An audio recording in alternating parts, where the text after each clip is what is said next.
ఇప్పటి వరకు వచ్చినటువంటి ప్రధాన పత్రికలను వార్తలు మనం చూసాం. దానికి సంబంధించి విశ్లేషించడానికి మనతో పాటు ప్రముఖ రాజకీయ విశ్లేషకులు సీనియర్ జర్నలిస్టు విజయ్ నర్ర గారు ఉన్నారు. నమస్తే అండి విజయ్ గారు. అలాగే మనకు బీఆర్ఎస్ సీనియర్ నాయకులు దూదిమెట్ల బాలరాజు గారు కూడా ఉన్నారు. నమస్తే బాలరాజు గారు. బాలరాజు గారు, ఏదైతే నిన్న జరిగినటువంటి అసెంబ్లీ తీరుతేనులు కావచ్చు, అక్కడ జరుగుతున్నటువంటి అంశం సంబంధించి కావచ్చు, చాలా క్లియర్ కట్గా చాలా అంశాలు ప్రస్తావించారు కేటీఆర్. ప్రధానంగా ఏదైతే 6 గ్యారెంటీలు కావచ్చు, మిగతా అంశాలు కావచ్చు, మొత్తానికి చాలా సందర్భాలకు సంబంధించి నిలదీసినటువంటి అంశం. కాంగ్రెస్ సంబంధించినటువంటి మంత్రులు దేనికి కూడా సమాధానం చెప్పలేక నిస్సహాయంగా ఉన్నటువంటి సిచ్యువేషన్. దీనికి సంబంధించి మీరేమంటారు? ముందుగా సురేష్ గారు, మీకు అదేవిధంగా టీ న్యూస్ ప్రేక్షకులకు యాజమాన్యానికి, ప్యానెల్లో పెద్దలు, రాజకీయ విశ్లేషకులు, సీనియర్ జర్నలిస్ట్, తెలంగాణ ఉద్యమ సారథిగా ఉన్నటువంటి మా నర్రా విజయ్ గారికి నమస్కారం. ప్రధానంగా 2-3 అంశాలు ఏదైతే నిన్న మాజీ మంత్రివర్యులు మరి సిరిసిల్ల ఎమ్మెల్యే గారు కేటీఆర్ గారు చర్చించిన అంశాలు ఏదైతున్నాయో, ప్రజా సమస్యల్ని ఏదైతే గవర్నర్ ప్రసంగ తీర్మానంలో ఏదైతే ధన్యవాద తీర్మానం చెప్పే క్రమంలో గవర్నర్ ప్రసంగంలో గతంలో తమిళసై సౌందర్యరాజన్ గారు ఏ విషయాలైతే ప్రస్తావించారు, ఈ రోజు కూడా ఒక్కటి కూడా అమలు కాలేదనే అంశాన్ని స్పష్టంగా కుండబద్దలు కొట్టినట్టు ప్రభుత్వానికి చెంప చెల్లు అనిపించేలా సమాధానం చెప్పారు. గతంలోనే తమిళసై సౌందర్యరాజన్ గారు ఏమని చెప్పారు గవర్నర్ ప్రసంగంలో, 6 గ్యారంటీలు అనేవి మేము ఎలక్షన్ మేనిఫెస్టోలో పెట్టాం, వాటికి చట్టబద్ధత తీసుకొస్తామని చెప్పేసి తొలి క్యాబినెట్లు అని చెప్పినారు. ఇంతవరకు సుమారు 27 నెలలు గడుస్తా ఉంది. 820 రోజులు ఈ ప్రభుత్వానికి గడిచిపోయింది. కానీ ఇంతవరకు కూడా 6 గ్యారంటీల మీద చట్టబద్ధత లేదు. చట్టబద్ధత లేకపోగా 6 గ్యారంటీలు అమలు చేసే పరిస్థితి కాంగ్రెస్ పార్టీ చేయట్లేదనే అంశాన్ని స్పష్టంగా సూటిగా ప్రజలకు ఇప్పించడం జరిగింది. శాసనసభ వేదిక పార్టీ గారు, మా మాజీ మంత్రివర్యులు సిరిసిల్ల ఎమ్మెల్యే కల్వకుంట్ల తారక రామారావు. ఇలా ప్రధానంగా సురేష్ గారు, ఇవాళ ఏదైతే అన్ని రకాల వర్గాలను సకల జనులను మోసం చేసినటువంటి కాంగ్రెస్ పార్టీ విధానాలు ఏంటో కుండబద్దలు కొట్టినట్టు శాసనసభలో వివరించడం జరిగింది. ఇలా పసి పిల్లవాడి నుంచి పండు ముసలి వరకు ఏ విధంగా కాంగ్రెస్ మేనిఫెస్టో మోసం చేసిందో వివరించడం జరిగింది. ఇలా సకల జనుల కష్టాలను అసెంబ్లీలో ప్రస్తావించడం జరిగింది. సకల బాలరాజు గారు, ఒక నిమిషం ప్లీజ్. మీ యొక్క ఆడియో డిస్టర్బెన్స్ వస్తుంది, మీ దగ్గరికి మళ్ళీ వస్తాను నేను. ఒక నిమిషం. విజయ్ గారు, ప్రధానంగా ఏదైతే 6 గ్యారెంటీల గురించి ప్రస్తావించారో, చాలా అనేక అంశాల గురించి ప్రస్తావించినటువంటి అంశం, ప్రశ్నించినటువంటి అంశం, నిలదీసినటువంటి అంశం, ప్రధానంగా సీఎం తొలి సంతకం చేసినటువంటి ఆ ఫైల్ ఎక్కడికి పోయిందని అడిగితే మంత్రుల నుంచి సమాధానం లేని పరిస్థితి. ఏమంటారు? అసెంబ్లీ సమావేశాలు చూస్తున్నట్లయితే చాలా క్లియర్గా అర్థం. 3వ సంవత్సరం 3వ బడ్జెట్ పెడుతున్నటువంటి సమయంలో ప్రభుత్వానికి తెలంగాణ సమస్యల పట్ల కానీ, తెలంగాణ ప్రజల పట్ల కానీ, తెలంగాణ సంక్షేమం, తెలంగాణ అభివృద్ధి పట్ల ఏమాత్రం కొంచెం అవగాహన కానీ పెంచుకున్నటువంటిది కనిపించటం లేదు. గుడ్డెద్దు చేలబడ్డే విధంగా పరిపాలన కొనసాగుతుంది అనేది చాలా క్లియర్గా అర్థమైపోతున్నటువంటి అంశం. ప్రతిపక్షానికి సంబంధించినటువంటి నాయకులు, ప్రతిపక్షానికి సంబంధించినటువంటి కేటీఆర్ గారు నిన్న మాట్లాడినటువంటి అనేక అంశాల పట్ల, ఒక్కొక్క అంశం పట్ల ప్రశ్నిస్తున్నటువంటి సమయంలో అధికార పక్షానికి సంబంధించిన ఎంతసేపు డిస్టర్బ్ చేయడానికి, అదేవిధంగా ప్రసంగానికి అడ్డుదవ్వడానికి చేసే ప్రయత్నమే చేశారు తప్ప దానికి సంబంధించినటువంటి ఒక క్లారిటీగా, అంత పెద్ద వ్యవస్థ, ప్రభుత్వ వ్యవస్థ ఉన్నది, అధికారులు ఉన్నారు, పూర్తి స్థాయిలో 3 సంవత్సరాల అనుభవం ఉన్నది గతంలో. కానీ ప్రతిపక్షం నాయకుడు, ప్రతిపక్షానికి సంబంధించినటువంటి వాళ్ళు ప్రశ్నిస్తే దానికి సమాధానం చెప్పలేనటువంటి సిచ్యువేషన్లో ఉన్నారు. ఇంతసేపటికి ఇష్యూ వాళ్ళని డిస్టర్బ్ చేసేటువంటి మోడ్తోటే మాట్లాడారు తప్ప ప్రభుత్వం తెలంగాణ సమస్యల పట్ల ఒక పరిష్కార ధోరణి చేసినటువంటి 6 గ్యారెంటీలు ఇచ్చినటువంటి దాంట్లో 6 గ్యారెంటీలు కానీ అందులో 13 అంశాలు అందులో ఇచ్చినటువంటి చట్టబద్ధత కల్పిస్తామనే అంశం పట్ల కానీ, అదేవిధంగా రాష్ట్ర ఆర్థిక పరిస్థితిని పెంపొందించే విషయంలో కానీ, అదేవిధంగా మహిళలకు సంబంధించినటువంటి ఈ అంశాలు, మహిళలకు సంబంధించినటువంటి వడ్డీ లేని రుణం విషయంలో కానీ, రైతులకు సంబంధించినటువంటి రైతు భరోసాకు సంబంధించినటువంటి అంశంలో కానీ, ఈ ఛాలెంజ్లను ఏటిని కూడా ప్రతిపక్ష నాయకులు చేసినటువంటి ఛాలెంజ్లు కావచ్చు, ప్రశ్నలు కావచ్చు, ఒక కన్స్ట్రక్టివ్ అక్కడి నుంచి సమాధానం రాలేకపోయింది.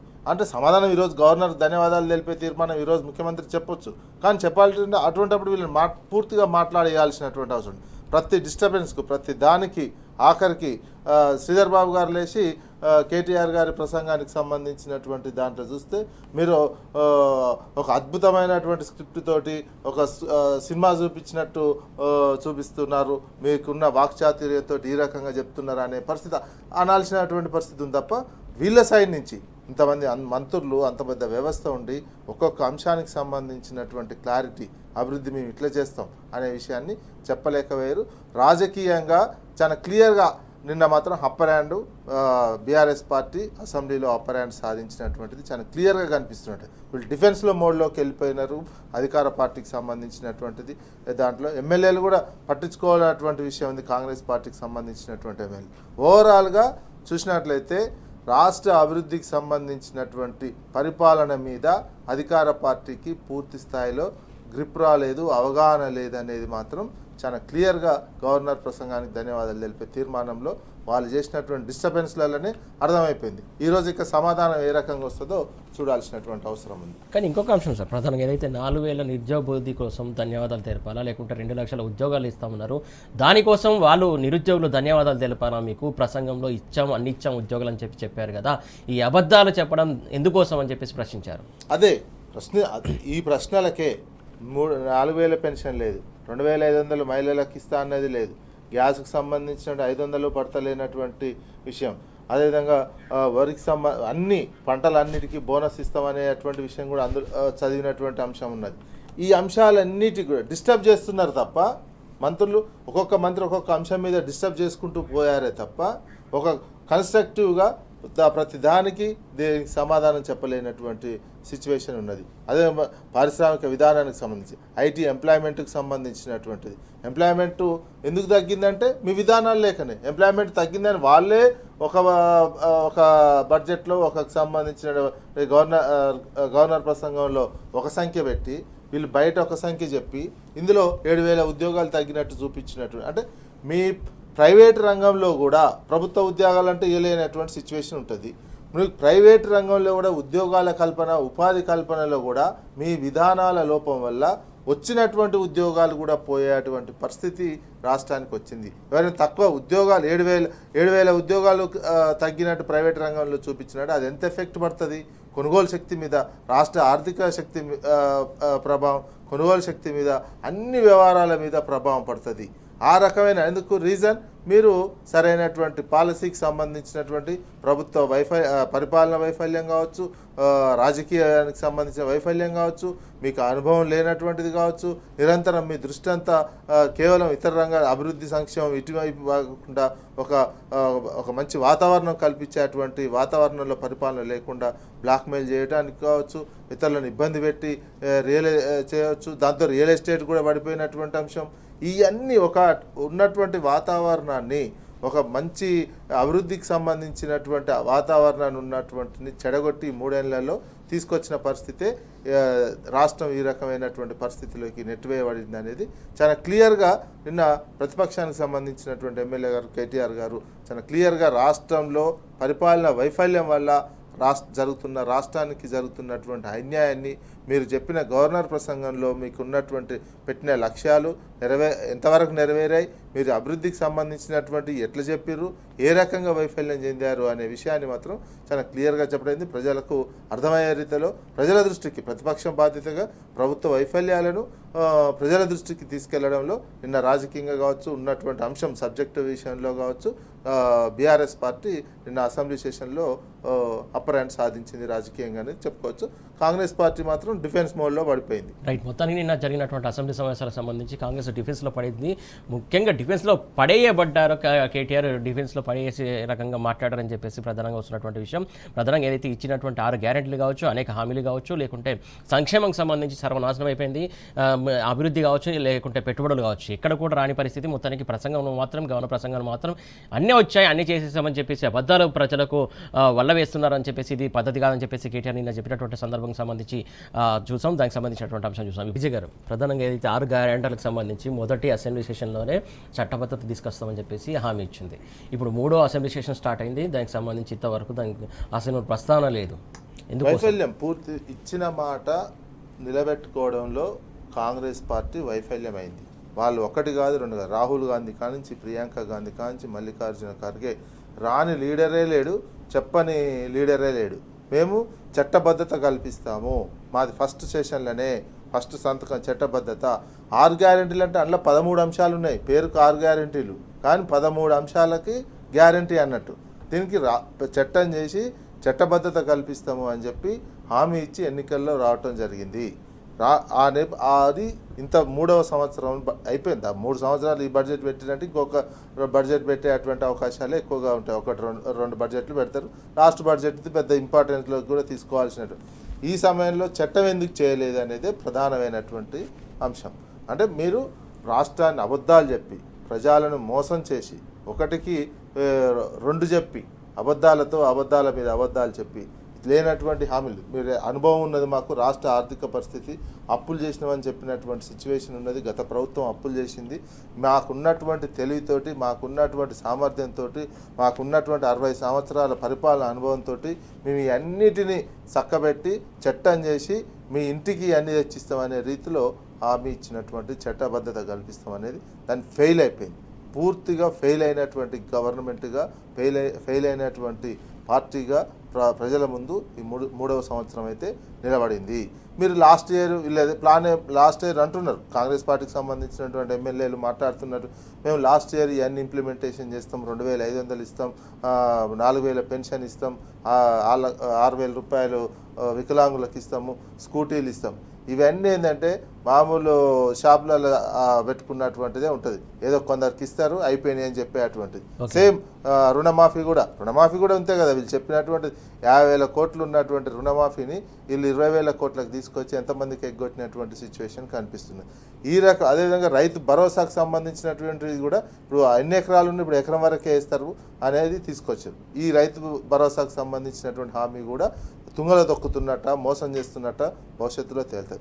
ఇన్ని రకాల సంక్షేమ అభివృద్ధికి సంబంధించినటువంటి విషయంలో మీరు చెప్పిన ప్రతి మాటను అబద్ధంతోనే చూడాల్సినటువంటిది, ప్రతి మాట మోసమే. మీరు గ్యారెంటీలు ఇట్లా కూడా ఇచ్చారు, గ్యారెంటీ కార్డులు ఇచ్చినారు, అదేవిధంగా బాండ్ పేపర్ మీద రాసి ఇచ్చినటువంటివి ఉన్నాయి. ఇంత ఇంత మోసం అనేది ఈ ప్రపంచంలో ఇంతవరకు ఈ రాష్ట్రంలో, ఏ రాష్ట్రంలో కావచ్చు, దేశంలో కావచ్చు చూసి ఉండరు ప్రజానికము. ఎన్నికల్లో ఇంత మోసం చేయొచ్చు అనేది ఇవన్నీ ప్రజలు అబ్జర్వ్ చేయాల్సినటువంటి అవసరం ఉంది. ప్రజలు అబ్జర్వ్ కూడా చేస్తున్నట్టు మనం భావించాం. ఎందుకంటే ఒక్కొక్కటి మోసం వాళ్ళకు అసంతృప్తి పెరుగుతుంది. ప్రతి వర్గం పట్ల ఏదో ఒక వర్గం ధర్నా చేస్తారు. ఆర్టీసీ వాళ్ళు ఇక్కడ ధర్నాలు చేస్తున్నారు, అంగన్వాడీ వర్కర్లు చేస్తున్నటువంటిది ఉన్నది. రోజు ప్రతి ఎంప్లాయీస్కి సంబంధించినటువంటి రకరకాల రైతాంగం కానించి అటెండర్ వరకు ఉన్నటువంటి వర్గాల ప్రజలందరూ కూడా తీవ్ర అసంతృప్తితో వాళ్ళు బయటకు వచ్చి నిరసనలు వ్యక్తం చేసేటువంటి పరిస్థితి ఈ 3 ఏళ్ల కాలంలో వచ్చింది. ఇది ప్రభుత్వం సరి చేసుకొని ఇప్పటికైనా ఒక చట్టం తీసుకురావాల్సినటువంటి అవసరం ఉంది. లేదా ఇప్పుడు BRS party private member bill పెడతామంటున్నటువంటిది ఉంది. దానికి అది కూడా నిరసన కార్యక్రమంలో భాగంగానే చూడాల్సినటువంటి ఉంది. మీరు దీనికి సంబంధించినటువంటి పూర్తి స్థాయి చట్టబద్ధత కల్పించి ప్రజాస్వామ్య పాలన అంటున్నారు, ప్రజాపాలన అంటున్నటువంటి నేపథ్యంలో, పారదర్శకత పాలన అంటున్నటువంటి నేపథ్యంలో ఇచ్చిన మాట నిలబెట్టుకోవాల్సినటువంటి బాధ్యత అధికార పార్టీ కాంగ్రెస్ పార్టీకి ఉన్నది. లేకపోతే ప్రజలు ఇచ్చే విధంగానే ఇస్తారు. రైట్. బాలరాజు గారు, ప్రధానంగా ఏదైతే 6 గ్యారెంటీలు కావచ్చు, లేకుంటే ఇంకా చాలా అంశాలు కావచ్చు, ప్రధానంగా నిరుద్యోగ భృతి కావచ్చు, లేకుంటే ఉద్యోగాలు కావచ్చు, ఇంకా అనేక అంశాలకు సంబంధించి కావచ్చు, ఏదైతే ముఖ్యంగా చట్టం తీసుకొస్తున్న అంశం కావచ్చు, ఆల్రెడీ ఇప్పుడు 3వ సెషన్కి వచ్చింది, దాన్ని ఊసే లేదు.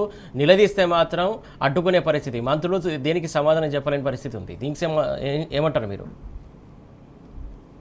100% కాంగ్రెస్ పార్టీ ఏదైతే 820 రోజులు వీళ్ళు అధికారంలోకి వచ్చి 27 నెలలు వీళ్ళు అధికారంలోకి వచ్చి 27 నెలల్లో ప్రజలకు ఇచ్చిన హామీల్ని ఎగ్గొట్టడంలోనే ఎక్కువ ప్రాధాన్యత ఉంది తప్ప తెలంగాణ ప్రజలకు ఇచ్చిన హామీల్ని నెరవేర్చడంలో వీళ్ళ యొక్క పాత్ర లేదనేది స్పష్టంగా మా మాజీ మంత్రివర్యులు కేటీఆర్ గారు స్పష్టంగా నిన్న అసెంబ్లీ సాక్షికి వివరించారు.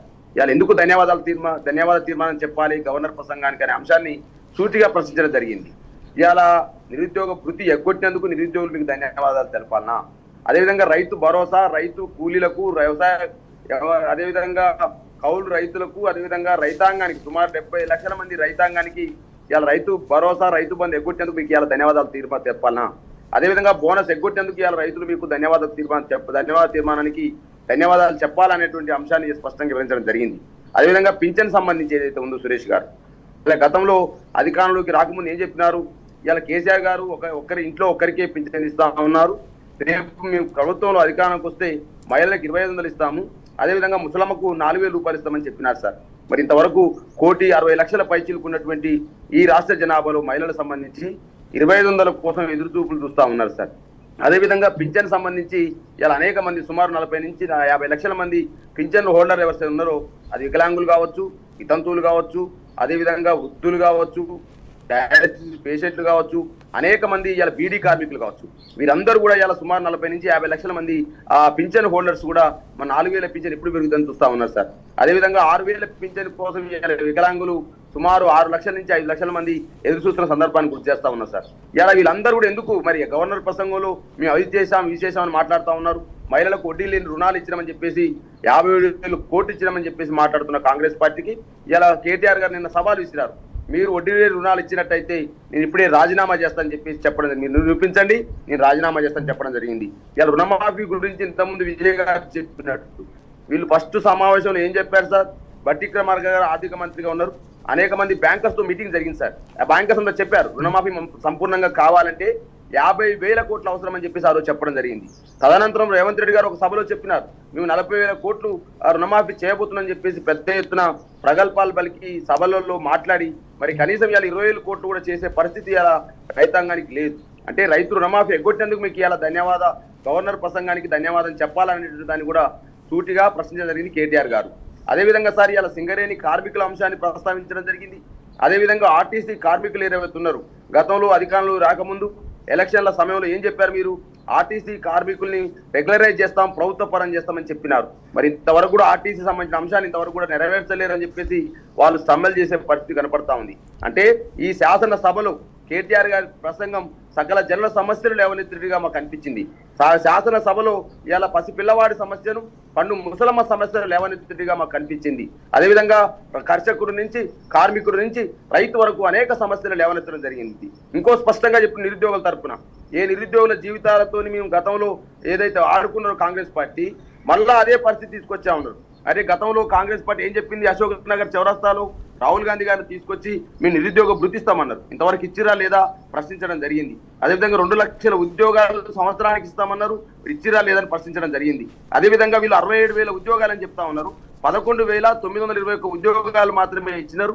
గతంలో కేసీఆర్ గారు ఇచ్చినటువంటి నోటిఫికేషన్లు, ఆ నోటిఫికేషన్ల ఉద్యోగాలనే మీరు నియామక పత్రాలు ఇచ్చి తప్ప కొత్తగా ఇవ్వలేరు అనేటువంటి ఒక సూటి ప్రశ్న ఏదైతే ఉందో ఇవాళ నిరుద్యోగ సమాజం అంతా కూడా కేటీఆర్ గారి యొక్క ఆ అంశాన్ని ఇవాళ నిరుద్యోగ సమాజం ఆలోచింపజేస్తుందని తెలియజేస్తా ఉన్నా.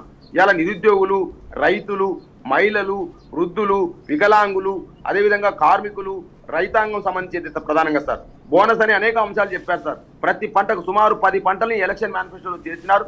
ప్రతి పంటకు బోనస్ ఇస్తామన్నారు సార్. ఇంతవరకు బోనస్ పడ్డ పరిస్థితి లేదు. అదేవిధంగా ఇలా 2-3 అంశాలు స్పష్టంగా చెప్పినారు. హిల్టు పాలసీ పేరుతోటి ఇలా భూముల్ని చెరబడతా ఉన్నారు. ఎస్సీ భూములు సంబంధించి కూడా మాట్లాడడం జరిగింది. అదేవిధంగా మౌలానా అబ్దుల్ ఆజాద్ యూనివర్సిటీ భూములు 50 ఎకరాలని ఆక్యుపై చేసే ప్రయత్నం చేస్తా ఉన్నారు, రియల్ ఎస్టేట్ వ్యాపారం చేసే ప్రయత్నం చేస్తా ఉన్నారు. దాని గురించి మాట్లాడడం జరిగింది. పెద్దలకు మాత్రం భూములు అప్పచెప్తా ఉన్నారు. పేదవారు ఖమ్మం జిల్లాలో ఎలుగుబాట్లలో ఒక 70 గజాల్లో 60 గజాల్లో గుడిసెలు వేసుకుంటే ఆ 70 గజాల గుడిసెల్ని బుల్డోజర్ పెట్టి ఇలా కూల్చివేసే పరిస్థితి తీసుకొచ్చా ఉన్నారు. అంటే కాంగ్రెస్ పార్టీ అధికారంలోకి వచ్చినటువంటి 27 నెలలలో కూలగొట్టుడు, చెడగొట్టుడు, అదేవిధంగా ఎవరైనా ఈ కూలగొట్టుడు గురించి చెడగొట్టుడు గురించి మాట్లాడితే వాళ్ళందరినీ అరెస్ట్ చేసుడు, కమిషన్లు వేసుడు అనేటువంటి పరిస్థితి తీసుకొచ్చిందని చెప్పేసి సూటిగా సమాధానాల్ని ఏదైతే గవర్నర్ ప్రసంగంలో వచ్చిన అంశాల్ని శాసనసభ ద్వారా తెలంగాణ సమాజానికి కేటీఆర్ గారు దృష్టికి తీసుకురావడం జరిగింది. ఇవాళ నేను 100% టీ న్యూస్ ద్వారా అడుగుతా ఉన్నా, కాంగ్రెస్ పార్టీ 27 నెలల్లో అనేక రకాల హామీలు ఇచ్చి మోసాలు చేసింది తప్ప ఒక్క హామీని అమలు చేసే పరిస్థితి లేదు. ఇవాళ ఎందుకంటే సార్ ఇవాళ రైతు బంధు గతంలో కేసీఆర్ గారు నాట్లప్పుడు వేసేది సార్. నాట్లు ఎప్పుడైతే వేస్తున్నామో రైతుకు అప్పుడు పెట్టుబడి సాయంగా ఆ రైతు బంధుని ఇచ్చేది. వీళ్ళు వచ్చి ఎలక్షన్ సమయంలో కేసీఆర్ గారు 10,000 ఇస్తామన్నారు సంవత్సరానికి, మేము 15,000 ఇస్తామన్నారు. ఆ 15,000 కాస్త 12,000 అయింది. ఆ 12,000 కూడా కారుకు 6,000 వేసేది ఏదైతే ఉందో ఆ 6,000 కూడా ఇలా ఈ యొక్క 2026 ఇలా ఎప్పుడొచ్చింది? మార్చి మాసం వచ్చింది. యాక్చువల్గా ఎప్పుడు వేయాలి? ఇది డిసెంబర్లో వేయాల్సినటువంటి ఈ రైతు బంధు. రైట్ విజయ్ గారు, ప్రధానంగా మనం చూసుకుంటున్నటువంటి అంశము ఇక్కడ చాలా అంశాలకు సంబంధించి ప్రస్తావించినా కూడా ఏ అంశానికి సమాధానం ఎందుకు చెప్పలేకపోతుంది కాంగ్రెస్ సర్కారు? వైఫల్యం కదా, వాళ్ళకు అవగాహన లేదా, అంత వ్యవస్థ ఉన్నది ప్రభుత్వ వ్యవస్థ అంటే. నిన్న కేటీఆర్ కూడా ఒక ప్రస్తావన తీసుకొచ్చారు. ఏదైతే మంత్రి శ్రీధర్ బాబుకు సంబంధించి మీ వ్యవస్థలో ఉన్న లోపాలను ఎత్తి చూపారు క్లియర్ కట్గా. ప్రసంగంలో ఏ అంశాలు పొందుపరిచారు, మీరు ఒప్పుకున్నట్టా కాదా 7,000 ఉద్యోగాలు అనే అంశానికి సంబంధించి? వాస్తవానికి ప్రతిపక్షానికి సంబంధించిన ఎమ్మెల్యే అవకాశం ఇచ్చింది గవర్నర్కు ధన్యవాదాలు తెలిపే తీర్మానంలో. మధ్యలో అసలు డిస్టర్బ్ చేయొద్దు. మంత్రులు ప్రతిపక్ష పార్టీకి సంబంధించిన ఎమ్మెల్యే మాట్లాడుతున్నటువంటి సందర్భంలో ఏ సందర్భంలో వాళ్ళకి ఇచ్చిన సమయాన్ని బట్టి మాట్లాడుతుంటే డిస్టర్బ్ చేయొద్దు. కానీ ఇక్కడ డిస్టర్బెన్స్, ఇంకా సమాధానం రాలే, ఈరోజు వస్తుంది. దానికి సంబంధించిన ముఖ్యమంత్రి గారు చెప్తారు, సంబంధించిన మంత్రి వాళ్ళు సమాధానం చెప్పేటువంటి సమయంలో వాళ్ళు నోట్ చేసుకొని ఇవన్నీ చెప్పాలి. కానీ మాట్లాడుతున్నటువంటి సమయంలో ప్రతి ప్రసంగానికి ఒక 7-8 సార్లు మొత్తం అడ్డు తగిలినటువంటి, ఎక్కువనే ప్రతి మంత్రి అడ్డు తగిలినటువంటి సందర్భం కనిపిస్తుంది. అడ్డు తగిలిరో ఓకే, అడ్డు తగిలి ఉద్దేశపూర్వకంగా డిస్టర్బ్ చేసినట్టే కనిపించింది తప్ప ప్రతి మాట్లాడిన దానికి సమాధానం చెప్పలేకపోయారు ఆ టైంలో. ఎందుకంటే ఆఫీసర్స్ ఉన్నారు అక్కడనే, వాళ్ళకి కావాల్సినటువంటి వ్యవస్థ ఉన్నది. అంటే వీళ్ళు అవన్నీ ఇంప్లిమెంటేషన్ చేయలేదు అనేది అర్థం. పూర్తిగా వైఫల్యం చెంది సమాధానం లేక వాళ్ళు ఇంప్లిమెంటేషన్ చేయలేనటువంటి నేపథ్యంలోనే తప్పుడు సమాచారం చెప్పడం, ఇష్యూని డైవర్ట్ చేసే విధంగా వేరే ఏదో ఒక తొండికూత కూసేటువంటి నేపథ్యంలో విమర్శలకే ఎదురుదాడిగా పరిమితం డిస్టర్బ్ చేయడానికి దానికే ఉపయోగించుకున్నారు తప్ప వాళ్ళు సమాధానం చెప్పేటువంటి స్థాయిలో ఉండి కూడా చెప్పలేనటువంటి స్థితిలో తప్పించుకున్నారనే అనుకోవాల్సినటువంటి అవసరం ఉంది. ఈ రోజైనా దీనికి సంబంధించినటువంటి ముఖ్యమంత్రి గారు క్లారిటీగా సమాధానాలు చెప్తారా, ఈ 6 గ్యారెంటీలకు సంబంధించినటువంటి చట్టం ఏమైనా చేస్తారా లేదా అనేది, మనం అసెంబ్లీకి చెప్తారా లేదా అనేది చూడాల్సినటువంటి అవసరం ఉంది. బాలరాజు గారు, ముఖ్యంగా ఏదైతే మంత్రులు అడ్డుకునే పరిస్థితి కావచ్చు, దానికి సంబంధించి కావచ్చు, ప్రధాన ప్రతిపక్షం వాయిస్ వినిపించే ముందు అడ్డుకోవాల్సినటువంటి అవసరం ఏముంది? ప్రధాన ప్రతిపక్షం సంబంధించి వాయిస్ వినిపించాల్సినటువంటి అవసరం లేదా? పదే పదే మీరు చెప్పండి, మాట్లాడి, సలహాలు ఇవ్వాలని చెప్పేసి ప్రగల్భాలు పలుకుతారు. కాకపోతే చెప్పే టైంలో మాత్రం అడ్డుకొని చెప్పనీయకుండా ఉండడం ఎందుకోసం అనుకోవాలి? ఇట్లా కావాలని చేస్తురా? సురేష్ గారు, కాంగ్రెస్ పార్టీ వైఫల్యాలను పూసగుచ్చినట్టు తెలంగాణ ప్రజలకు అసెంబ్లీ వేదికగా మా నాయకత్వం అంతా వివరిస్తూ ఉంటే, ఒకవైపు కేటీఆర్ గారు వివరించే అంశాలు ఏదైతే ఉన్నాయో, ఇలా ప్రజలు కాంగ్రెస్ పార్టీ చేత మోసం చేయబడేటువంటి అంశాలన్నీ కూడా పూసగుచ్చినట్టు స్పష్టంగా అసెంబ్లీ వేదికగా వివరిస్తూ ఉంటే, ఎక్కడ కాంగ్రెస్ పార్టీ పరువు పోద్దని చెప్పేసి రేవంత్ రెడ్డి గారే కావాల్సుకొని ఎమ్మెల్యేలను అదేవిధంగా మంత్రులందరినీ కూడా పురమాయించి ఆ కేటీఆర్ గారిని డిస్టర్బ్ చేసే ప్రయత్నం చేసినారు. అయినా కూడా ఎక్కడ కూడా కేటీఆర్ గారు డిస్టర్బ్ చేసే ప్రయత్నం కాంగ్రెస్ పార్టీ చేసినప్పటికీ, కాంగ్రెస్ పార్టీ మంత్రులు అనేక సార్లు లేచి డిస్టర్బ్ చేస్తున్నప్పటికీ ఎక్కడ కూడా నిండుకుండా లెక్క, ఎక్కడ కూడా తొనకకుండా ప్రతి అంశాన్ని స్పష్టంగా పూసగుచ్చినట్టు అసెంబ్లీ వేదికగా కాంగ్రెస్ పార్టీ మోసాలను ఎండగట్టడం జరిగింది. ఆ మోసాలు రేపు తెలంగాణ ప్రజలు ఎట్లా చేరినవి, ఈ మోసాల వల్ల ఎట్లా తెలంగాణ ప్రజలు మోసపోయారు అనే అంశాన్ని స్పష్టంగా ప్రజలకు వివరించే సందర్భంలో అయినా కూడా సార్, నేను అడుగుతాను నేను స్పష్టంగా టీ న్యూస్ ద్వారా, ఇవాళ నిరుద్యోగ సమాజానికి మీరు ఇస్తున్న హామీలు ఏంటి, అసలు ఎందుకు నెరవేర్చలేకపోయారు? గతంలో కేసీఆర్ గారి ప్రభుత్వంలో నిరుద్యోగ వృత్తి కొంత ఇబ్బంది అవుతా ఉంది, అమలు చేయలేకపోతున్నాం, కరోనా వచ్చిందంటే లేదు మేము అనేక సందర్భాల్లో అనేక సంవత్సరాలు మేము అధికారంలో ఉన్నాం, మాకు అధికార అనుభవం ఉందని చెప్పేసి నిరుద్యోగ వృత్తి ఇస్తామని చెప్పినారు సార్. ఇవాళ సుమారు 30 లక్షల మంది నిరుద్యోగుల యొక్క జీవితాలతో ఆటలాడుతూ నిరుద్యోగ వృత్తిని ఎగ్గొట్టినారు సార్. ఇవాళ నిరుద్యోగ క్యాలెండర్ ఏం చెప్పారు సార్ వాళ్ళు? జూన్ 2వ తారీఖు రోజు ఏదైతే ఉద్యోగ నియామకాల సంబంధించిన ఖాళీలను సంబంధించి గుర్తిస్తాం, వాటన్నిటికీ నోటిఫికేషన్ వేస్తాం, సెప్టెంబర్ 17 లోపున వీటిని పూర్తి చేస్తామన్నారు సార్.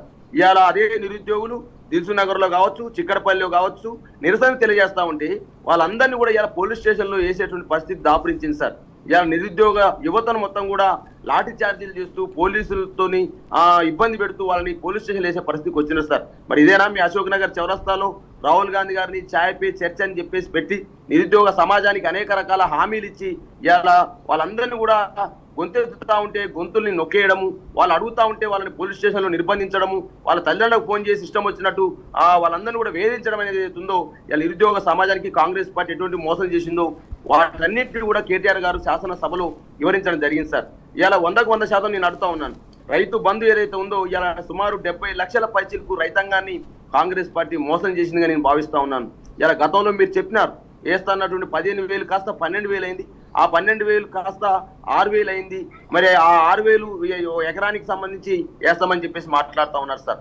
ఈ విడత సంబంధించి నాట్లప్పుడు వేయాల్సినటువంటి రైతు బంధును ఇలా కోతలప్పుడు వేసే పరిస్థితికి వచ్చినది, కనీసం బోనస్ వేసే పరిస్థితి లేదు. ఇలా డిసెంబర్లో వేయాల్సినటువంటి రైతు బంధు మార్చికి వచ్చింది. ఆ మార్చి తర్వాత 2వ విడత ఎప్పుడు వేస్తారో డేట్స్ అనౌన్స్ చేయలేరు. 3వ విడత ఎప్పుడు వేస్తారో ఈయన సందర్భం కనపడతా ఉంది. అంటే నిట్ట నిలువుగా రైతాంగాన్ని ముంచింది, నిట్ట నిలువుగా కార్మికులను ముంచింది, నిట్ట నిలువుగా ఇలా పేదవాడిని మూసి పునర్జీవం పేరుతోటి ఇలా కేటీఆర్ గారు మాట్లాడారు. ఈ పునర్జీవం ఎవరి కోసం? రియల్ ఎస్టేట్ వ్యాపారం కోసమా? పేదవాడి మాత్రం ఇల్లు మాత్రం కూలగొడతా ఉన్నావు, పెద్దవాళ్ళ ఇళ్లను మాత్రం అట్లనే ఉంచుతా ఉన్నావు. మరి పేదవాడిని ఏమో రోడ్డు మీదకి పడేస్తున్నావు జీవితాల్ని, పేదవాళ్ళని మాత్రం నువ్వు రియల్ ఎస్టేట్ వ్యాపారం చేయడం కోసమైనా ఈ మూసి పునర్జీవాన్ని చెప్పేసి స్పష్టంగా కేటీఆర్ గారు శాసనసభలో నిలదీయడం జరిగింది. ఇలా ప్రతి సందర్భంలో కేటీఆర్ గారు నిన్న మాట్లాడిన మాటలు వింటా ఉంటే తెలంగాణ సమాజం అంతా కూడా ఓహో కాంగ్రెస్ పార్టీ ఇన్ని మోసాలను చేస్తూ ఉందా, కనీసం ఒక్కటన్నా అమలు చేయలేకపోయిందా అనేటువంటి అంశాన్ని స్పష్టంగా ప్రజలు అర్థం చేసుకో ఉన్నారు. ఇలా మహిళలు అయితే ఎస్పెషల్గా సార్ స్కూటీలు ఇస్తామన్నారు సార్. తులం బంగారు యువతులకు సంబంధించి కాలేజీ పోయేటువంటి యువతీలకు మరి ఏమి ఇస్తామన్నారు సార్? స్కూటీలు ఇస్తామన్నారు. సరూర్ నగర్ స్టేడియం సాక్షిగా ఇదే ప్రియాంక గాంధీ గారు హామీ ఇచ్చినారు. ఇలా కనీసం ఒక్క స్కూటీ అయినా ఇచ్చిరా లేదా ఇలా టీవీస్ ద్వారా మేము అడుగుతా ఉన్నాం సార్. అదే విధంగా తులం బంగారం అని చెప్పేసి మహిళలకు చెప్పారు సార్. గతంలో కేసీఆర్ గారు ఆడపిల్ల యొక్క పెళ్లి చేసే పరిస్థితులు ఎటువంటి ఇబ్బందులు ఉంటాయో దాన్ని గ్రహించి 1,116 రూపాయలని మరి ఆడపిల్ల కట్నం కోసం ఇవ్వడం జరిగింది సార్. ఆడపిల్లకు ఆ సాయం కోసం ఇవ్వడం జరిగింది సార్. మరి ఈ విధంగా ఆడపిల్లకు చేతునిచ్చినటువంటి ఆ దాన్ని కేసీఆర్ గారు గిదే ఇస్తున్నారు. మేమైతే తులం బంగారం ఇస్తామని చెప్పినారు సార్. మరి ఎంతమంది మహిళలకు ఇవాళ తులం బంగారం ఇచ్చిరో ఇవాళ క్యూ న్యూస్ ద్వారా అడుగుతా ఉన్నాం సార్. ఒక మేనమామ లెక్క ఆ కేసీఆర్ గారు తయారయ్యి ఆడపిల్ల యొక్క కష్టాలని చూసి ఆ కళ్యాణ లక్ష్మి లాంటి పథకాన్ని తీసుకొస్తే దానికి అదనంగా తులం బంగారం ఇస్తామని చెప్పేసి ఇలా ఎగ్గొట్టిన సందర్భాన్ని కనపడతా ఉంది సార్. ఇలా ముసలమ్మలకు ఒక పెద్ద కొడుకులాగా తయారైనటువంటి కేసీఆర్ గారు అదే 2,000 మెయింటైన్ చేస్తున్నారు తప్ప 4,000 ఇచ్చిరా లేదా ఇలా స్పష్టంగా కేటీఆర్ గారు శాసనసభకు తీసుకురావడం జరిగింది సార్. నిన్న మాట్లాడినటువంటి మాటలు ఏదైతుందో కేటీఆర్ గారు తెలంగాణ సమాజం యొక్క ఆలోచన విధానాన్ని శాసనసభలో వివరింపజేసింది సార్. తెలంగాణలో జరుగుతున్నటువంటి కాంగ్రెస్ పార్టీ చేస్తున్న అన్యాయాల్ని శాసనసభకు దృష్టి తీసుకురావడం జరిగింది sir. Congress party sir urea గురించి సార్ ఇలా బాధపడుతున్నారు సార్. ఒక రైతు బిడ్డను ఇలా షాపులలో లేని యూరియాను యాప్ల ద్వారా అని చెప్పేసి మాట్లాడుతూ ఉన్నారు సార్. ఆ యాప్ ఓపెన్ కావట్లేదు, నెట్ లేక కనీసం ఓటీపీ రావట్లేదు, కనీసం ఒక్క బస్తా ఎకరానికి ఒక్క బస్తా కూడా యూరియా. బాలరాజు గారు యూరియా అంశం గురించి మాట్లాడదాం. మనం యూరియా అంశం సంబంధించి కావచ్చు, రైతుల బంద్ కావచ్చు, రైతుల అంశాలకు కావచ్చు, రుణమాఫీ కావచ్చు, చాలా అంశాలు ఉన్నాయి. ఇంకా వాటికి సంబంధించి చాలా అంశాలు ఉన్నాయి. వాటి గురించి మాట్లాడమంది ఇప్పుడు ఒక షార్ట్ బ్రేక్ గారు. ఏదైతే కాళేశ్వరం ప్రాజెక్టు వల్ల రైతులకు ఎంత మేలు జరిగిందో మనం చూసాము. చాలా నీళ్ళకు సంబంధించి, పంట పొలాలకు సంబంధించి అనేక లింక్ ప్రాజెక్టుల ద్వారా నీళ్లు ఇచ్చినటువంటి ఘనత కేసీఆర్ సర్కార్కు దక్కినటువంటి అంశం. ప్రధానంగా దాన్ని పడవ పెట్టే సందర్భం మనం చూసాం, అన్ని చూసాం. అలాగే మేము ముందు చూపుతూ ఇప్పుడు ఎస్ఆర్ఎస్పీకి కూడా వస్తున్నటువంటి నీరు కావచ్చు, దానికి సంబంధించి అనేక రకాలుగా కరువు తీర్చినటువంటి సందర్భం. దానికి సంబంధించి మీరేమంటారు? కాళేశ్వరానికి సంబంధించినటువంటిది ఒక నెగిటివ్ ప్రచారము ఇప్పుడున్నటువంటి కాంగ్రెస్ పార్టీ అధికారంలో బీఆర్ఎస్ ఉన్నటువంటి సమయంలో నెగిటివ్ ప్రచారం చాలా ఎక్కువగా చేసినటువంటిది కనిపించింది. కాళేశ్వరం ఇక కూలిపోయింది, కాళేశ్వరం అంటే అది ఒకటే అయినట్టు దానికి ఎన్నో కాంపోనెంట్లు ఉన్నాయి, ఎన్నో కాళేశ్వరానికి సంబంధించి అదొక పెద్ద సమగ్ర ఎత్తిపోతల పథకం అయినటువంటిది. రకరకాల 3 బ్యారేజీలు సిస్టమ్స్ తెలిసి కూడా కాళేశ్వరం ఒక చిన్న అంశం దగ్గర ఒక ఫస్ట్ మేడిగడ్డ దగ్గర చిన్నగా కుంగినటువంటి దానికి సంబంధించినటువంటి చూసుకొని మొత్తం కాళేశ్వరమే నాశనం అయిపోయిందని విపరీతమైనటువంటి ప్రచారం చేసి రాజకీయంగా లబ్ధి పొందిరు. దానికి సంబంధించినటువంటి పొందిన తర్వాత ఇప్పుడు మరి అధికారంలో ఉన్నటువంటి నేపథ్యంలో కాంగ్రెస్ పార్టీ కాళేశ్వరం వేస్ట్ అయితే ఇప్పుడు అనేక చోట్ల కరువు ఉన్నటువంటి వర్షాలు పడి కూడా పంటలకు నీరు అందలేకపోతే అదే కాళేశ్వరాన్ని ఉపయోగించుకొని శ్రీరామ్ సాగర్ పునరుజ్జీవానికి సంబంధించి నీళ్లు లేకపోతే మళ్ళీ ఈ కాళేశ్వరం నీళ్ళే మొత్తం 88 కిలోమీటర్లు కాలువ నిండా నింపినటువంటి పంటలకు నీళ్ళు అందిస్తున్నటువంటిది. మరి ఇది కాళేశ్వరం ఎట్లా ఫెయిల్ అయినటువంటి ప్రాజెక్ట్ కింద చూస్తాం? ప్రజలకు తెలంగాణ సమాజానికి ఉన్నటువంటి ఒక చారిత్రకంగా మనం వెనుక నీళ్లు లేక కరువుతో అల్లాడినటువంటి తెలంగాణ, ఈ అంశాలతోటే మనం ఫైట్ చేయాల్సినటువంటిది తెలంగాణ వచ్చినటువంటి నేపథ్యంలో మనం దిగువన ఉన్నటువంటి గోదావరిలో ఉన్న నీళ్ళని మొత్తం హైదరాబాద్ వరకు తీసుకొచ్చుకోవడం ఎలా అనేది దానికి ఒక సమగ్ర ఎత్తిపోతల పథకాన్ని, అదేవిధంగా దానికి ఉన్నటువంటి ఇతర స్థిరీకరణ కోసం రెండవ పంట కూడా కరెక్ట్ స్థిరీకరణ కోసం ఎట్లా చేయాలనే దాని ఉద్దేశంతో కేసీఆర్ గారు రూపొందించినటువంటిది కాళేశ్వరం ఎత్తిపోతల పథకం. అది సక్సెస్ఫుల్గా రన్ అవుతున్నటువంటి సమయంలో చిన్న ప్రాబ్లం వచ్చింది. దాన్ని ఒక బ్యారేజ్ దగ్గర ఇబ్బంది అయినటువంటి పరిస్థితి, అది కుంగిపోయినటువంటి. అదొక్క దాన్ని రిపేర్ చేసి దాన్ని నెక్స్ట్ దాన్ని పునరుద్ధరించి యాజ్ ఇట్ ఈస్గా మళ్ళీ నీళ్ళు అందించేటువంటి పరిస్థితి చేయాలి. ప్లస్ ఇప్పుడు అదే చేస్తున్నారు. ఇప్పుడు హైదరాబాద్ గణిపేటకు నీళ్లు మళ్ళీ రావాలంటే మూసీ సుందరీకరణ, మూసీ పునరుజ్జీవం అని చెప్తున్నటువంటి ముఖ్యమంత్రి గారు దాంట్లోకి నీళ్లు తీసుకురావడానికి కాళేశ్వరం కట్టిన మల్లన్న సాగర్, కాళేశ్వరంలో భాగంగా కట్టినటువంటి మల్లన్న సాగర్ నుంచే నీళ్లు తీసుకురావాల్సినటువంటి పరిస్థితి ఏర్పడింది. అదేవిధంగా ఇప్పుడు కొత్తగా బస్వాపూర్ నుంచి నీళ్ళు ఇచ్చినటువంటి భువనగిరి ఆలేరు వాళ్ళకు కొత్తగా కాళేశ్వరం మల్లన్న సాగర్ నుంచి పోయినటువంటి నీళ్ళే కొత్తగా ఇచ్చినటువంటి కనిపిస్తుంది ఇప్పుడు కాళేశ్వరం. ఇదంతా కాళేశ్వరంలో భాగంగానే వచ్చినది. గోదావరి నీటిని ఇట్లాంటి సమగ్ర ఎత్తిపోతల పథకం ద్వారానే తెలంగాణకు పంటలకు సంబంధించినటువంటిది ఆర్థిక సర్వే కూడా చెప్పినటువంటిది ఉన్నాయి కదా, కేంద్ర పార్లమెంట్లో పెట్టినటువంటి ఆర్థిక సర్వే ప్రకటించినటువంటి దాంట్లో కాళేశ్వరం ప్రాజెక్టు ద్వారానే తెలంగాణలో పంటల ఉత్పత్తి బాగా పెరిగింది, వరి ఉత్పత్తి పెరిగింది అనే అటువంటి కన్క్లూజన్కు వ్యవస్థలే వచ్చినటువంటి దేశంలో ఒక వ్యవస్థ, అన్ని రకాల వ్యవస్థలు, నీతి ఆయోగ్ కావచ్చు, ఎకనామిక్ సర్వే కావచ్చు, ఇవన్నీ కూడా చెప్పినాయి. తెలంగాణకు సంబంధించి తెలంగాణ వచ్చిన తర్వాత పంటలు వ్యవసాయ ఉత్పాదకత పెరగడానికి ప్రధానమైనటువంటి రీజన్ కాళేశ్వరము కట్టినటువంటి ప్రాజెక్టే అని. వాస్తవానికి ఇట్లాంటి కాళేశ్వరం ప్రాజెక్టు దేశవ్యాప్తంగా రాష్ట్రానికి ఒకటి ఉండాల్సినటువంటి అవసరం ఉంది. ఉన్నట్లయితే దేశం అసలు 140 కోట్ల జనాభా ఎప్పుడో జీడిపిలో టాప్లో ఉండాల్సినటువంటి అవసరం ఉండేది. ఆ పరిస్థితి లేకుండా ప్రభుత్వ వైఫల్యం, ఒక ముందు చూపు లేకపోవడం వల్లనే భారతదేశానికి ఈ పరిస్థితి. బాలాజీ గారు, కాళేశ్వరం సంబంధించి ఇందాక మనం అనుకున్నట్టు రైతులకు సంబంధించి ఎలా ఉపయోగపడిందో తెలుసు, కాంగ్రెస్ సర్కార్ ఎలాగ రైతులను ఇబ్బందులకు గురి చేస్తుందో తెలుసు. ఏదైతే 88 కిలోమీటర్ల మేర పొడవునా నీటి నిల్వలు ఉన్నటువంటి సిచ్యువేషన్, దీని గురించి మీరేమంటారు? ఇప్పుడు సురేష్ గారు, తెలంగాణ రైతు కన్నీళ్లను తుడిచినటువంటి ప్రాజెక్టు కాళేశ్వరం ప్రాజెక్టు. తెలంగాణలో నీరు కింది వైపే ప్రయాణించదు, పైవైపు కూడా ప్రయాణిస్తుందని చెప్పేసి నీళ్లకు నడక నేర్పినటువంటి నాయకుడు కేసీఆర్ గారు. అటువంటి కేసీఆర్ గారి నాయకత్వంలో తెలంగాణ రైతుల కన్నీళ్లను తుడచడం కోసం, కష్టాలను తుడచడం కోసం, మరి ఆ రైతాంగాన్ని 1 కోటి ఎకరాల మాగాని చేయడం కోసం, మరి అలా తెలంగాణ కోసం మరి హార్నిశలు శ్రమించినటువంటి కేసీఆర్ గారి పట్ల, కాళేశ్వరం పట్ల ఇలా ఎన్ని రకాల విమర్శలు చేశారో మనం తెలంగాణ సమాజం అంతా చూసింది. ఆ విమర్శలన్నీ కూడా విమర్శలు అబద్ధాలని చెప్పేసి ఇలా తెలంగాణ ప్రజల ముందు తేల్చిపోతా ఉన్నాయి. ఎందుకంటే బసవాపురం రిజర్వాయర్ నుంచి సుమారు 80 కిలోమీటర్ల పైకు ఏదైతే కాళేశ్వరం జలాలు రైతుల యొక్క భూముల్లోకి పారుతా ఉంటే, అయ్యో ఇన్ని అబద్ధాలు చెప్పారా కాంగ్రెస్ పార్టీ నాయకులు. ఎన్ని అబద్ధాలంటే, ఒకవేళ 87,000 కోట్ల అయినటువంటి ఈ ప్రాజెక్టు యొక్క కాస్ట్ కి లక్షల కోట్ల అవినీతి జరిగిందని చెప్పేసి అబద్ధాలను ప్రచారం చేశారు. ఇలా అబద్ధాలని తేలిపోయినవి. తెలంగాణ రైట్ అండి, ఓకే. మొత్తం చూస్తున్నాం ఏదైతే అంశం సంబంధించి, కాళేశ్వరం అంశం సంబంధించి రైతులు, ఎంతో మంది రైతులు ఎన్నో వేల ఎకరాలకు, లక్షల ఎకరాలకు పంట నీళ్లకు ఇచ్చినటువంటి కాళేశ్వరం ప్రాజెక్టు, ప్రధానంగా దానికి సంబంధించి నీటి నిల్వలు కావచ్చు, ఎస్ఆర్ఎస్పీకి అదే మెయిన్ పునరుజ్జీవమైనటువంటి ఇప్పుడు సిచ్యువేషన్ కనబడుతుంది. ఆ ప్రాజెక్టును కావాలనే కాంగ్రెస్ సర్కారు బ్యాండ్ నేమ్ తీసుకురావడం కావచ్చు, లేకుంటే పడవ పెట్టినటువంటి సిచ్యువేషన్ కావచ్చు, మళ్ళీ అదే కాళేశ్వరం ప్రాజెక్టు ద్వారా కూడా లింకు ప్రాజెక్టులకు నీళ్లను కాంగ్రెస్ పార్టీ సప్లై చేస్తున్నటువంటి అంశం. ఇది అందరూ కూడా తెలంగాణ సమాజం గమనిస్తున్నటువంటి అంశం. బాలాజీ గారు, కాంగ్రెస్లో అసలు కాంగ్రెస్లు, వలస కాంగ్రెస్ల మధ్య మళ్ళీ రుసరుసలు స్టార్ట్ అయినటువంటి సిచ్యువేషన్. ప్రధానంగా ఏదైతే మాజీ ఎమ్మెల్యే జైత్యాల మాజీ ఎమ్మెల్యే జీవన్ రెడ్డి కూడా రాజీనామాకు సిద్ధమవుతున్నట్టు ప్రకటించినటువంటి అంశం, శ్రీరామనవమి తర్వాత ఖచ్చితంగా ప్రకటిస్తున్నటువంటి అంశం. ప్రధానంగా ఇది నిత్యం ఉండేదే, కాకపోతే మళ్ళీ తెర మీదకి వచ్చినటువంటి అంశం. దీని గురించి మీరేమంటారు? ఇంతకుముందు సురేష్ గారు, నేను కాళేశ్వరం సంబంధించి అంశాలు స్పష్టంగా చెప్పేటప్పుడు కొంత నెట్ ప్రాబ్లం వల్ల కొంత కట్ అయిపోయింది. ఏదైతే కాళేశ్వరం సంబంధించి అనేక ఆరోపణలు చేసినట్టు కాంగ్రెస్ పార్టీ ఇవాళ రైతు ముందు నిజాలు కనపడతా ఉంటే ఇవాళ పారిపోయే పరిస్థితికి వచ్చినారు. వాస్తవానికి కేసీఆర్ గారి యొక్క దార్శనికతతోటి, ముందు చూపుతోటి ఇవాళ తెలంగాణ రైతాంగం నీళ్ళియాలనే ఆలోచనతోటి కేసీఆర్ పడ్డ కష్టాలు ఇవాళ రైతు కన్నీళ్లు దుర్చడం కోసమే ఇక నీళ్లు కనపడతా ఉంది. ఒకవైపు కాళేశ్వరమే చేసిన దుష్ప్రచారం అని తేలిపోయింది.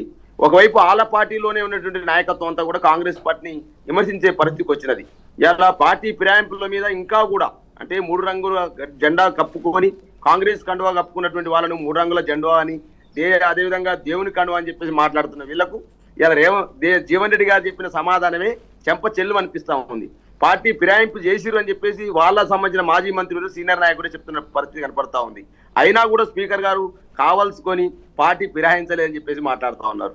ఇలాగా ఆ కాంగ్రెస్ పార్టీ బీఫామ్ మీద సికింద్రాబాద్ ఎంపీగా పోటీ చేసినటువంటి ఎమ్మెల్యేను కూడా లేదు బీఆర్ఎస్ పార్టీ వల్లనే ఉన్నారు, కాంగ్రెస్ లో చేయాలని మాట్లాడుతున్నారు.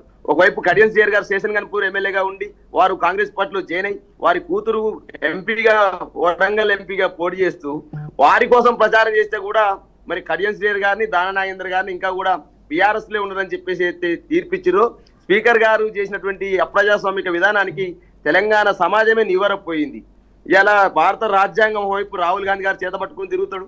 రాహుల్ గాంధీ గారు దేశంలో రాజ్యాంగానికి తీరని అన్యాయం జరుగుతుందని మాట్లాడతారు. మరి ఇక్కడ తెలంగాణలో రేవంత్ రెడ్డి గారు మరి ఎన్నుల రాజ్యాంగాన్ని నడుపుతా ఉన్నాడా, భారత రాజ్యాంగాన్ని నడుపుతా ఉన్నాడా, రాజ్యాంగాన్ని ఉల్లంఘన చేయమని చెప్పేసి రాహుల్ గాంధీ గారు రేవంత్ రెడ్డికి చెప్తా ఉన్నాడో ఇలా స్పష్టంగా అర్థమవుతా ఉంది. ఒకవైపు స్పీకర్ గారు బీఆర్ఎస్ పార్టీ నుంచి గెలిచినటువంటి ఆ కౌన్సిలర్ని మరి ఎంత కనపడదు మనం చూసినాం.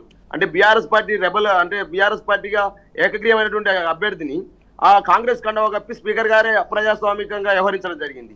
మరి ఇవాళ ఎమ్మెల్యేల పట్ల వ్యవహరిస్తున్న తీరు కావచ్చు, ఇవన్నీ అంశాలని జీవన్ రెడ్డి గారు స్పష్టంగా చెప్పినారు. జీవన్ రెడ్డి గారికి సంబంధించిన ఒక ప్రధాన అనుచరుడు నడి రోడ్డు మీద హత్య జరిగిందండి. ఆ మధ్య కాలంలో హత్య జరిగితే కనీసం హోంమంత్రి ఎవరున్నారండి? ఈ రాష్ట్రానికి ముఖ్యమంత్రిగా ఉన్న రేవంత్ రెడ్డి ఉన్నారు. దాని మీద ఇంతవరకు చర్యలు లేని పరిస్థితి. ఒకవైపు సంజయ్ గారిని పార్టీలో చేర్చుకొని కాంగ్రెస్ పార్టీ కార్యకర్తలకు అన్యాయం జరుగుతుంది, మరి మొదటి నుంచి పనిచేసిన నాయకత్వానికి అన్యాయం జరుగుతుందని చెప్పేసి జీవన్ రెడ్డి గారు అనేక సందర్భాల్లో మాట్లాడినా కూడా మరి పట్టించుకోని పరిస్థితి అధిష్టానానికి. మరి నిన్న మన అధిష్టానం వచ్చేసి బుజ్జగింపులు చేస్తూ ఉంటే మరి జీవన్ రెడ్డి గారు చెప్తా ఉన్నారు, మరి ఇన్ని రోజులు ఏం చేసినారు, నాకు అన్యాయం జరుగుతూ ఉంటే ఏం చేసినారు, కనీసం నాతో పనిచేసిన కార్యకర్తలు కనీసం మున్సిపల్ కౌన్సిలర్ కూడా ఇవ్వలేని పరిస్థితి ఉందని చెప్పేసి జగిత్యాలలో వాపోయిన సందర్భాన్ని కూడా జీవన్ రెడ్డి గారి అనేక సందర్భాల్లో చూసినాం.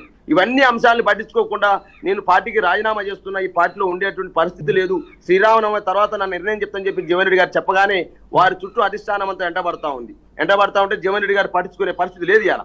కాబట్టి మొదటి నుంచి కూడా హనుమంతరావు లాంటి వాళ్ళు నిన్న వేం నరేందర్ రెడ్డి గారికి ఏదైతే రాజ్యసభ ఇచ్చినారో ఆ రాజ్యసభ ఇచ్చినప్పటి నుంచి కాంగ్రెస్ లో ఒక మంటలు రేగుతా ఉన్నాయి. నేను గతంలో హనుమంతరావు గారు సీనియర్ కాంగ్రెస్ నాయకుడిగా ఉన్నారు, వారు పిసిసి అధ్యక్షుడిగా పనిచేసినారు, నేనేం పాపం చేసినానని చెప్పేసి మాట్లాడుతూ ఉన్నారు. అంటే అసలు కాంగ్రెస్ ఏంటిది, పసుపు కాంగ్రెస్ అంటే తెలుగుదేశం పార్టీ నుంచి వచ్చినటువంటి నాయకత్వానికి మాత్రమే ప్రాధాన్యత దొరుకుతుంది అనేటువంటి అంశాన్ని స్పష్టంగా కనపడతా ఉంది. కాబట్టి అసలు కాంగ్రెస్ నాయకులైనటువంటి జగ్గారెడ్డి గారు, అసలు కాంగ్రెస్ నాయకులైన బట్టి విక్రమార్క గారు, అసలు కాంగ్రెస్ నాయకులైనటువంటి ఉత్తమ్ కుమార్ రెడ్డి గారు, అసలు కాంగ్రెస్ నాయకులైన కోమరెడ్డి వెంకటరెడ్డి గారు, అసలు కాంగ్రెస్ నాయకులైనటువంటి జీవన్ రెడ్డి లాంటి వాళ్ళు, హనుమంతరావు లాంటి వాళ్ళు ఇలా రేవంత్ రెడ్డి గారి యొక్క తీరు పైన ప్రశ్నల వర్షం కురిపిస్తా ఉంటే ఇలా పారిపోయే పరిస్థితి కనపడతా ఉంది. ఇలా వేం నరేందర్ రెడ్డి గారికి ఏ అర్హత ఉండిస్తారండి రాజ్యసభ? అంటే తను రేవంత్ రెడ్డి గారికి ప్రధాన అనుచరుడు కావడం. రేవంత్ రెడ్డి గారు గతంలో ఎవరి కోసం చేశారండి? ఓటుకు నోటు కేసు ఎవరి కోసం చేశాడు రేవంత్ రెడ్డి? వేం నరేందర్ రెడ్డి కోసం. ఆ రోజు తెలంగాణ ప్రభుత్వాన్ని కూలగొట్టాలని, కేసీఆర్ గారి ప్రభుత్వాన్ని కూలగొట్టాలని 50 లక్షల రూపాయల సుట్ కేసుతో పట్టుబట్టు దేనికోసం? ఆ రోజు చంద్రబాబు నాయుడు డైరెక్షన్ లో వేం నరేందర్ రెడ్డి కోసం, ఎమ్మెల్సీ కోసం కదా. మరి ఆ రోజు వేం నరేందర్ రెడ్డి ఎమ్మెల్సీ కోసం మరి అంత త్యాగం చేసినటువంటి రేవంత్ రెడ్డి గారు 50 లక్షలతో పట్టుబడ్డ రేవంత్ రెడ్డి గారు ఇలా అసలు కాంగ్రెస్ నాయకులను మొత్తం రాజకీయంగా ఉరిదీస్తూ, రాజకీయంగా వాళ్ళని ఇబ్బంది పెడుతూ, వాళ్ళని ఎదగనీయకుండా చేస్తూ ఇలా మళ్ళా వేం నరేందర్ రెడ్డి గారిని రాజ్యసభకు పంపడం అంటేనే అసలు కాంగ్రెస్ నాయకుల యొక్క జీవితాలతో చెలగాటమాడుతున్న అంశాన్ని జీవన్ రెడ్డి చెప్తా ఉన్నాడు. మీ బీఆర్ఎస్ పార్టీగా మేము చెప్పడం కాదు, అనేక అంశాలు ఇలా కనపడతా ఉన్నవి. ఇవాళ ప్రతి సందర్భంలో నామినేటెడ్ పోస్టర్లో కూడా రేవంత్ రెడ్డి గారు తెలుగుదేశం పార్టీ ఇచ్చిన నాయకత్వానికి ప్రయారిటీ చేయడం కావచ్చు, ఎమ్మెల్సీలలో కూడా వాళ్ళకే ప్రయారిటీ చేయడం కావచ్చు, మంత్రివర్గంలో వాళ్ళకే ప్రయారిటీ చేయడం కావచ్చు, మంత్రివర్గంలో పనులలో కూడా వాళ్ళకే ప్రయారిటీ చేయడం కావచ్చు, ఇలా రాజ్యసభ నామినేట్ చేసే విషయంలో కూడా వేం నరేందర్ రెడ్డికి ప్రయారిటీ చేయడం కావచ్చు. ఇవన్నీ అంశాలని అసలు కాంగ్రెస్ నాయకులు ఎవరైతే ఉన్నారో సుమారు 50 ఏళ్లుగా, 20 ఏళ్లుగా, 30 ఏళ్లుగా నమ్ముకొని కాంగ్రెస్ పార్టీ జెండాను భుజాన మోస్తున్నటువంటి నాయకత్వం అన్యాయం అంశాన్ని జీవన్ రెడ్డి గారు స్పష్టంగా చెప్పడం జరిగింది. ఏదేమైనప్పటి సార్ ఇలా ఖచ్చితంగా కాంగ్రెస్ పార్టీ ప్రజల ముందు పల్సన్ అయిపోయింది. ఇలా ప్రజలకు ఇచ్చిన హామీని అమలు చేసే పరిస్థితి లేదు. అదేవిధంగా వాళ్ళలో ఉన్న నాయకత్వాన్ని, కాంగ్రెస్ పార్టీ జెండా మోసిన నాయకత్వాన్ని కన్వీన్ చేసే పరిస్థితి లేదు. ప్రజలు మోసం చేసింది కాంగ్రెస్ పార్టీ, అసలు కాంగ్రెస్ నాయకులను మోసం చేసింది రేవంత్ రెడ్డి సర్కారు 27 నెలల్లో చేసింది ఏం లేదు, శూన్యమని మా కేటీఆర్ గారు స్పష్టంగా శాసనసభలో నిలదీయడం అనేది తెలంగాణ ప్రజలు హర్షిస్తా ఉన్నారు. ఇలా రైట్ అండి విజయ్ గారు, ప్రధానంగా ఏదైతే మాజీ ఎమ్మెల్యే జీవన్ రెడ్డి రాజీనామాకు కారకులు ఎవరో చెప్పాలంటున్నారు. అంటే వలస జీవుల వల్లనే ఆయన రాజీనామా చేస్తున్నాడని చెప్తున్నాడట. కాంగ్రెస్ పార్టీలో జనరల్గా ఒరిజినల్ కాంగ్రెస్ పార్టీ ఇప్పుడున్నటువంటి దాంట్లో తెలుగుదేశం పార్టీ నుంచి వచ్చినటువంటి ఇంటర్నల్గా చాలా పెద్ద తగాదానే నడుస్తున్నట్టు కనిపిస్తుంది కాంగ్రెస్ పార్టీకి సంబంధించినటువంటి. వీళ్ళని ఎవరిని పాత తరానికి సంబంధించినటువంటిది పాత కాంగ్రెస్ వాళ్ళని ఎక్కడా కూడా ఆధిపత్యం కానీ పనులు కానీ వీళ్ళకు జరగట్లేవు. పూర్తిగా తెలుగుదేశం పార్టీ నుంచి వచ్చినటువంటి క్యాడర్కే ముఖ్యమంత్రి గారు పనులు చేస్తున్నారు, వాళ్ళకే పదవులు ఇస్తున్నారు. ఇప్పుడు వేం నరేందర్ రెడ్డిది కూడా అందులో భాగంగానే, ప్లస్ గైడెన్స్ కూడా ఆయనకు పూర్తిగా చంద్రబాబు నాయుడుకి సంబంధించినటువంటి పారిశ్రామికవేత్తలు కావచ్చు, మీడియా కావచ్చు, పూర్తిగా ఆయనకు వెన్నుదన్నుగా ఉండి తెలంగాణ రాష్ట్రంలో తెలుగుదేశం పార్టీ వెనకంగా రన్ చేస్తుంది అనేది ఒరిజినల్ కాంగ్రెస్ నేతలకు అర్థమైపోయింది. కాకపోతే ఈ 3 సంవత్సరాలు ఏంటంటే ఉన్నటువంటి నేపథ్యంలో వాళ్ళకు అధికారం లేదు, 10 ఏళ్ళ అధికారం లేదు. దాంతో వాళ్లకు కొంతమందికి మంత్రి పదవులు వచ్చినాయి, కొంతమంది ఆర్థికంగా సెటిల్ అయ్యేటువంటి దశలో ఉన్నటువంటి నేపథ్యంలో వాళ్ళు కామ్గా ఉన్నటువంటిది కనిపిస్తుంది. ఇప్పుడు క్రమంగా కొంతమంది కోమటిరెడ్డి రాజగోపాల్ రెడ్డి బయటకు వెళ్ళి కొంతమంది ఎమ్మెల్యేలతో సమావేశం ఏర్పాటు చేసుకున్నారు. అంతకుముందు ఎన్ఎం శ్రీనివాసరెడ్డి అటువంటి వాళ్ళు, అనిరుద్ధ్ రెడ్డి లాంటి వాళ్ళు కొంతమంది ప్రత్యేకంగా సమావేశం అయినారు. వీళ్ళందరికీ ఏంటంటే ఒక రకమైనటువంటి అసంతృప్తి. ఏ రకంగా ఉన్నటువంటి ఆర్థిక పరంగా కూడా కేవలం కొంతమంది ముఖ్యమంత్రికి సంబంధించినటువంటి నలుగురే మొత్తం ఆర్థికంగా మమ్మల్ని కూడా ఇబ్బంది పెట్టేటువంటి సిచ్యువేషన్ ఉంది. వాళ్ళు సంపాదించుకుంటున్నటువంటి ఉంది. పార్టీకి ఇబ్బంది, వాళ్ళ సొంత ఎజెండానే పార్టీ ఎజెండాగా చూపించి పార్టీకి లాభం లేకుండా సొంతంగా లాభంగా ఉండే విధంగా చేసుకుంటున్నారు అనేది ఒకటున్నది.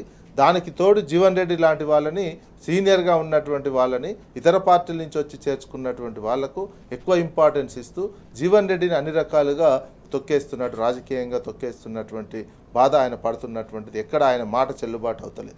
ఇదే సందర్భంలో వీళ్ళందరికీ ఏంటంటే మరోవైపు హైకమాండ్కి సంబంధించి రాహుల్ గాంధీ దేశవ్యాప్తంగా కాంగ్రెస్ పార్టీ ఇంత బలహీనంగా లేనటువంటిది, ఎప్పుడు ఉన్నటువంటి ఆధారపడి ఫైనాన్షియల్గా కావచ్చు, ఇంకేదైనా కావచ్చు, రాహుల్ గాంధీ కూడా ఇక్కడ ఉన్నటువంటి రేవంత్ రెడ్డి మీదనే ఆధారపడేటువంటి పరిస్థితి. ఇప్పుడు రేవంత్ రెడ్డి ఆడిస్తున్నటువంటి సిచ్యువేషన్ కనిపిస్తున్నది. ఆ డబ్బుల కోసం కేరళ ఎలక్షన్స్ కూడా ఇక్కడి నుంచే ఫండ్ పోతున్నటువంటి నేపథ్యంలో అక్కడి నుంచి కొంచెం గట్టి సపోర్ట్ రాగానే ఇక్కడ ఉన్నటువంటి కింది స్థాయిలో పార్టీని పట్టుకొని ఉన్నటువంటి వాళ్ళందరినీ రాజకీయంగా తొక్కేస్తున్నటువంటి బాధతోటి ఒక్కొక్కరు ఇప్పుడు జీవన్ రెడ్డితో స్టార్ట్ అయింది. నెక్స్ట్ రాజగోపాల్ రెడ్డి ఉంటారు, రకరకాల వాళ్ళు సిచ్యువేషన్ ఉంటుంది. ఇక్కడ ఇమ్మడలేనటువంటి ఇప్పుడు కూడా ఏంది 3 ఏళ్ళు ఉన్నటువంటి కొంచెం ఫైనాన్షియల్గా సెట్ అయ్యేది, రాజకీయంగా వీళ్ళు ఇమ్మడలేనటువంటి పరిస్థితి వస్తుంది. చాలామంది మంత్రులకు కావచ్చు, సీనియర్లు ఉన్నటువంటి వాళ్లకు వీళ్ళు టైం బీయింగ్లో ఒక్కొక్కరు రెస్పాండ్ అయ్యి దానికి సంబంధించినటువంటి రాజకీయంగా నిర్ణయం తీసుకునే అవకాశం ఉంటుంది. అంతే తప్ప కాంగ్రెస్ పార్టీకి సంబంధించినటువంటి మొత్తం ఒక పార్టీ లీజ్ తీసుకుని దాదాపు ఇది తెలుగుదేశం పార్టీ నుంచి వచ్చి కొంతకాలం లీజుకు నడుపుకుంటున్నట్టే ఇప్పుడు ఉన్నటువంటి తెలంగాణ కాంగ్రెస్ కనిపిస్తుంది. Okay, right. థ్యాంక్ యూ అండి విజయ్ గారు, thank you so much. Thank you అండి బాలాజీ గారు, థ్యాంక్ యూ సో మచ్. మొత్తం చూస్తున్నాగా కాంగ్రెస్లో ఈ రుసరుసలు కామనే ఎప్పటి నుంచి ఉన్నాయి. కాకపోతే ఏదైతే సీనియర్ కాంగ్రెస్ నాయకులు మాత్రం పట్టించుకోకపోవడంతో ఈ రుసరుసలు కొనసాగుతున్నటువంటి అంశం. ఈరోజు జీవన్ రెడ్డి పోతున్నాడు, రేపు పొద్దున ఇంకా చాలామంది ఇలాంటి నిర్ణయాలు తీసుకునే అవకాశం ఉందని చెప్పేసి విజయ్ గారు చెప్తున్నటువంటి అంశం. ఇది వాటి వార్తలు వాస్తవాలు. Keep watching tea news.